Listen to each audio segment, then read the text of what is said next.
September 26, 2023, assessment ulit ni Nico. Ito na ang 4th assessment niya simula nang mag-start kami sa journey namin with autism. Per usual, ipe-prepare muna ang mga paperworks bago ang araw ng assessment.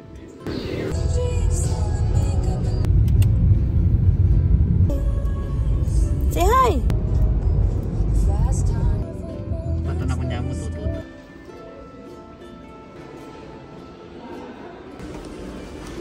Pagdating namin sa hospital, naglakad-lakad muna kami habang hinihintay ang turn namin to see the doctor dahil hirap pa si Nico sa paghihintay ng matagal at mabilis siyang mainip.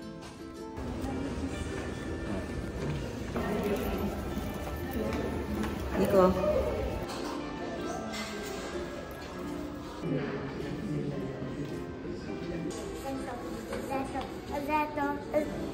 Bawal ang pag-picture or pag-video during the assessment.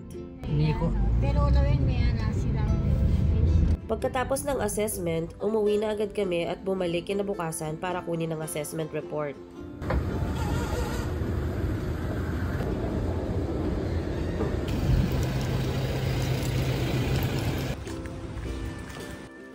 According sa assessment ng DepEd, malaki daw ang in-improve ni Nico when it comes to communication. Nakakapag-establish daw siya ng joint attention, although hindi pa niya masyadong kaya na i-sustain ito. Nag-improve na din ang behavior niya compared sa last assessment niya last year. Medyo mahirap pa rin kunin ang attention niya, makikinig lang siya pag interested siya. Malikot pa rin siya at medyo mahirap pa rin siyang pagbawalan. Ang self-care niya at personal responsibility ay medyo mababa pa rin. Medyo hirap pa rin siya sa pakikipag-interact sa iba. Nirecommend ng DepEd na ituloy ang occupational therapy twice a week pa rin, one-on-one, at special education once a week, one-on-one din. We need to focus on teaching him about self-care and train him to be patient and learn how to wait. Kailangan din siyang maturuan na i-regulate ang sarili niya lalo na kapag hindi niya nakukuha ang mga gusto niya. Very good. Okay, Nico, what will you do? Very good. Okay. Kailangan din i-limit ang screen time niya to less than an hour a day na lang.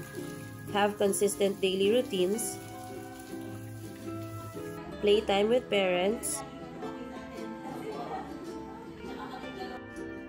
Outdoor activities. And healthy meals.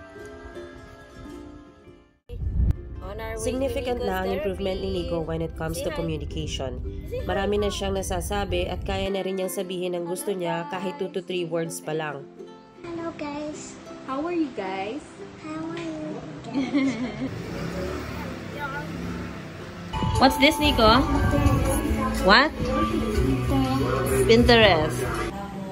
Nag-improve na din ang eye-to-eye communication niya.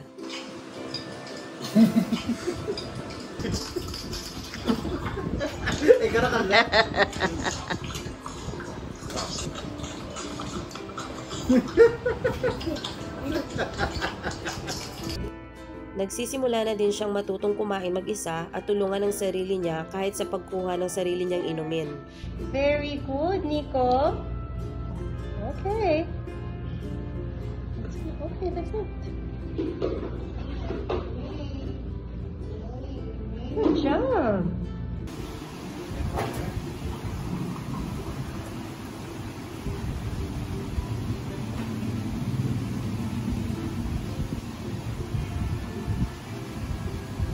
Fully potty trained na rin siya.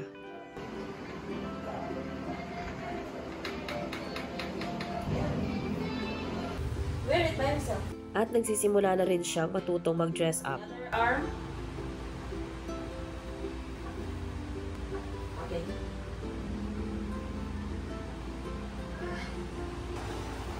Okay, good job. Very good. Pull it up. Pull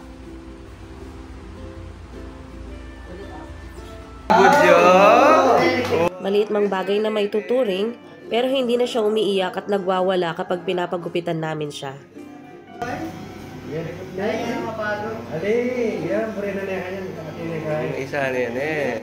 Marunong na rin magbasa ng Tagalog at English.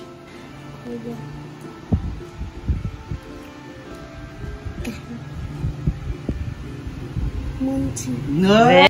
Beautiful. Beautiful. This one.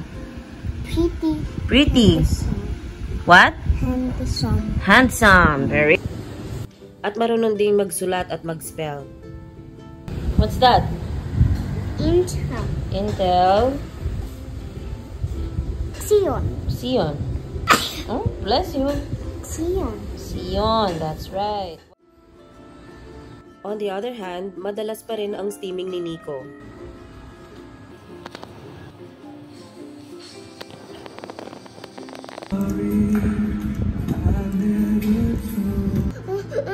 Hirap pa rin siya sa pag-regulate sa sarili niya pag frustrated siya at kung minsan ay namamalo din.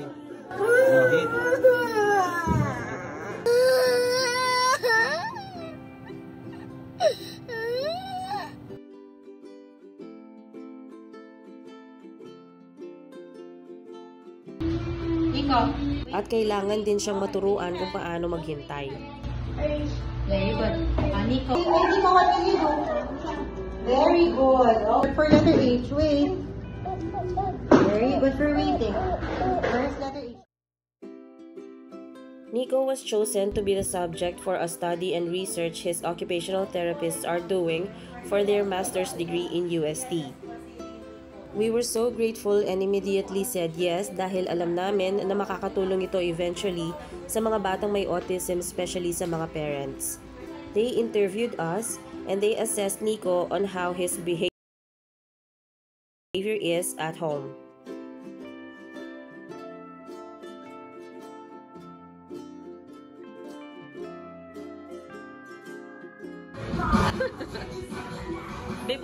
Small things mang maituturing ngayon ng mga achievements ni Nico, malaking bagay na ito para sa amin. We will continue with this journey with him and we will support him all the way kasama ng kanyang mga therapists at lahat ng mga taong nagmamahal sa kanya until one day na maging independent na siya and be the best person he can ever be. Say hi! Say hi! Hi.